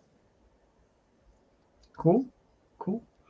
For myself, it'd be really early on. It'd be like an early Thor. I think it was like 292, written by Roy Thomas. It's he did Thor in the story of the Ring of the Nibelung, and that was leading up to issue 300. And it was about an 8-issue run that led into issue 300. And I remember really enjoying that run. It was Frank Miller that showed me something different, but that's probably the series and book that really hooked me was that. So it was a lot of fun. So Jay, what hooked you? So the one that I used to run around with, that was the beater copy that went with me everywhere. It was a DC Showcase Annual number 3. Roy Thomas. That's why I laughed when you mentioned his name. I don't know if the cover was illustrated by Gil Kane or Kurt Swan. It has Superman, Shazam, and Dr. Savannah. Dr. Savannah stole the powers of Shazam, so he had a green Shazam costume on. And that's the one that went with me everywhere. So that's where everything started. But the first book I got in a comic shop was an X Factor, illustrated by Art Adams. I don't know if it was 40 or 41 or 30 and 30 or 39 and 40. The one with the trolls? The one with the trolls. It was actually a contest winner. Who created character Marvel thing. But that's the first one I picked up in a comic shop. And that's the one that got me hooked. I'm like, there are stores just for comics. I didn't have to go to the Walden Books or the B. Daltons or the corner shop, right? Or the bodega, the racks. Yeah. To get there was a shop just for comics. And it was an old fat dude with cigarettes and an ashtray and just that tin can that you see in flea markets, not even a full register, right? And he had a deli showcase, not a flat jewelry showcase for the comics there. And it was just like, man, I was fucking hooked. I that was it. That was the moment for me. There were kids going into vans for ice cream or candy. If there was a comic book van, I would be gone. So, what borough? It was in Brooklyn. It was in Brooklyn. It was on Coney Island Avenue in East Flatbush. And Funny enough, it was not far from the Kent movie theater where I first saw. I later ended up seeing Batman '89 on opening night at 1:00 in the morning. Geek. Super geek, kid. Super geek. But we're all geeks, right? It's in our blood, man. We're doing this because we love it. We're not doing it to get rich. Yeah. You know? I saw it at 11:00 at night, so it's okay. Yeah, no, I was with my cousins, and it was just like it was the greatest thing. I was up past 11:00 on a Friday. What? Yeah, With tons of people online, and it's just like, there's other people who like this stuff. I thought it was just me, right? All right, cool, gentlemen. Listen, we made it to hour 2. Thank you so much. This was awesome. This is Jay. Where can they find you and your work, sir? Unstoppablecomics.com. You can find all my social media links on the website, unstoppablecomics.com. All right, cool. Justin, where can they find you and your work, sir? You muted. Justin, you're muted. Yeah. Coke Comics, COKE comics.com. They'll have scripts. There's free comics. There's should be links to all my socials on there. Maybe not. I made the website 2 days ago. Yeah.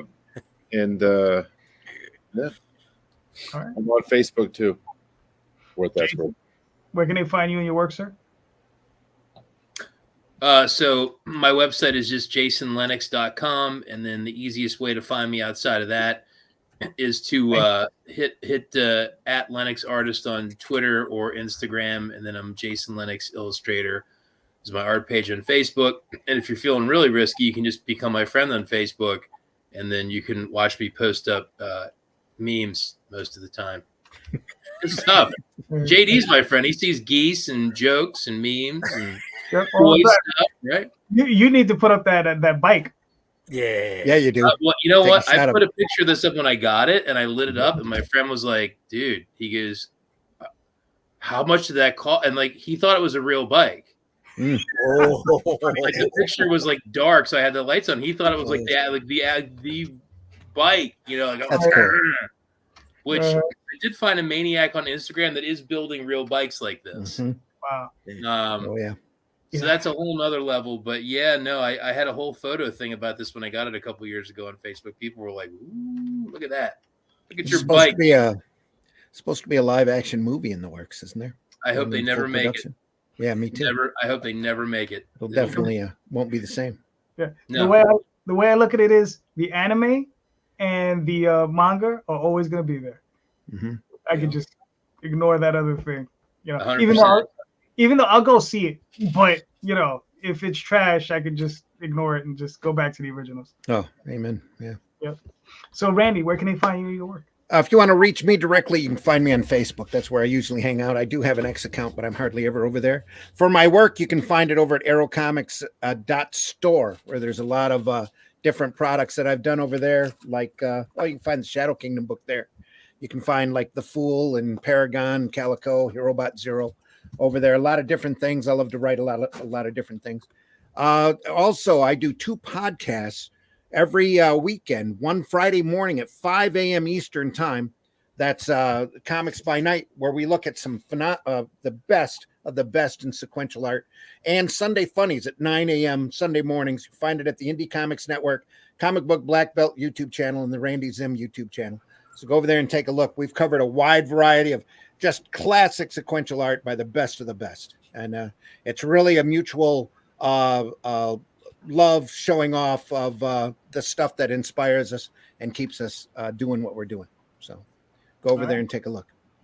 Cool. I'm JD Colon. You can find me on Facebook and Instagram, DeviantArt, all those different places. Under my name, theoswaldchronicles.com, 12talesonline.com. Starting next Friday, I will be back on Kickstarter with theoswaldchronicles.com because you can't keep a good mouse down. And just remember, everybody, go check out those links. Go check out those show notes. It has everybody's links to their campaign. So you can click on those links and buy those books. All the creators here were awesome. All of them are doing great books. They all deserve your support. So please click on those links, pick up some books, and just remember, everybody, read more indie comics, especially ours. Have a good night. Yeah. Thank you. Take care, everybody. See you.